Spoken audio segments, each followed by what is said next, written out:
तो इन्हीं के सहयोगी दल के सांसदों को इसी कांग्रेस ने इसी वेल में पीटा सर। दो बिल था, एक महिला रिजर्वेशन का 2011 में और 2013 में प्रमोशन इन रिजर्वेशन।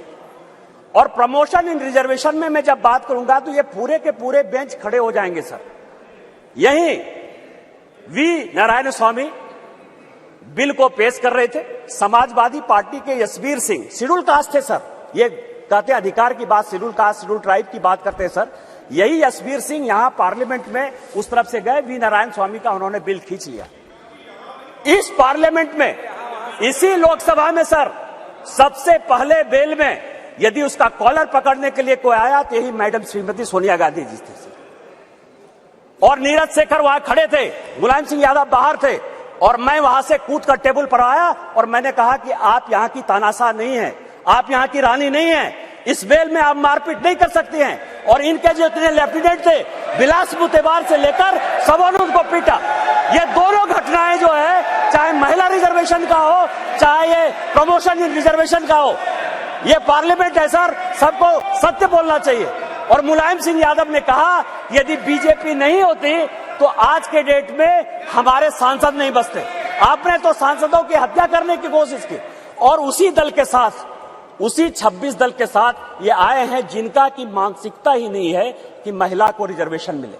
चाहे वो राष्ट्रीय जनता दल है, चाहे वो समाजवादी पार्टी है, चाहे इनके सारे मुस्लिम एमपी है, चाहे कोई भी पॉलिटिकल पार्टी जो इनको सपोर्ट कर रही है सर, और उन्हीं के दबाव में ये कानून के विरोध में जाकर, इस संविधान के विरोध में जाकर, और उसके सारे उदाहरण है कि 96 से लेके आज तक क्यों नहीं लागू हुआ, उसी के कारण ये कभी ओबीसी रिजर्वेशन की बात करते हैं, कोटा विद इन कोटा की बात करते हैं, राज्यसभा में जो है उसको अधिकार देने की बात करते हैं, विधान परिषद में क्यों नहीं रिजर्वेशन दिया उसकी बात करते हैं, फिर वो बात करते हैं कि 2024 से क्यों नहीं लागू होगा।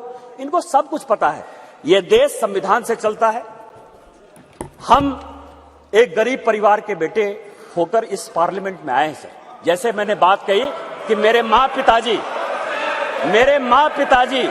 आज भी गांव में रहते हैं।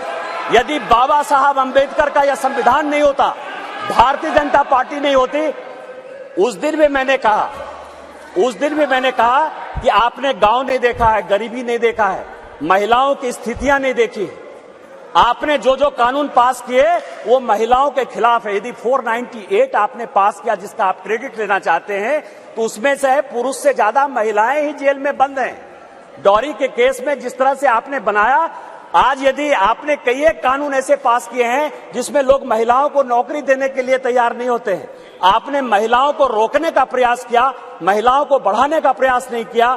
और हम जो बिल लेकर आए हैं, जो माननीय प्रधानमंत्री जी के नेतृत्व में ये इतिहास रचने जा रहा है, और ये जो ऐतिहासिक पल है, और स्पीकर साहब आपके जीवन का जो ऐतिहासिक पल है कि उस कुर्सी पर आप विराजमान हैं, जिस पल में ये इतिहास बन रहा है वो केवल और केवल माननीय मोदी जी की देन है, भारतीय जनता पार्टी की देन है। हम संविधान सम्मत काम करते हैं, और मेरा सबों से आग्रह होगा कि दल पार्टी से ऊपर उठकर जो ये संविधान आर्टिकल 82, 243D और 243T जिन आधार पर यह संविधान चलता है, उसके आधार पर